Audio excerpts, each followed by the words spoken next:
अहम खबर थी आपको। कराची में सीटीडी इंटेलिजेंस विंग ने बैंक से निकलने वाले शहरियों को लूटने वाले गैंग के मास्टर माइंड को गिरफ्तार कर लिया है। गिरफ्तार मुलजिम की शनाख्त असद सज्जाद के नाम से हुई है। मज़ीद तफसीलात जानेंगे डॉन न्यूज़ के नुमाइंदे मोहम्मद बिलाल से।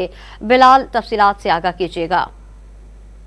बिल्कुल, counter terrorism department intelligence wing की जानिब से कार्रवाई की गई है। बैंक से रकम लेकर निकलने वाले शहरियों को लूटने वाले गैंग का मास्टरमाइंड गिरफ्तार कर लिया गया है। पुलिस की जानिब से कहा गया है कि गिरफ्तार मुलजिम की शनाख्त असद सज्जाद के नाम से कर ली गई है। गिरफ्तार मुलजिम ने गुज़श्ता रोज बैंक के अंदर से कैश लेकर निकलने वाले शहरी की इत्तला अपने साथियों को दी थी। मुखबरी पर साथियों ने डिफेंस में शहरी को लूटने की कोशिश की।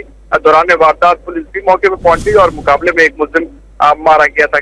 मुलजिम चंद माह कबल सीटीडी के हाथों कोरियर वैन लूटने के इल्जाम में भी गिरफ्तार हुआ था, जबकि गिरफ्तार मुलजिम हाल ही में जेल से जमानत रिहा होकर आया था।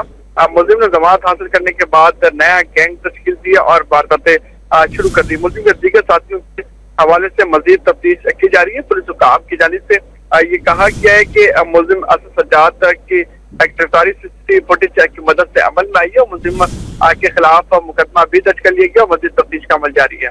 मजीद तफ्तीश का अमल जारी है। मोहम्मद बिलाल हमें तफसीलात से आगाह कर रहे थे, आपका शुक्रिया।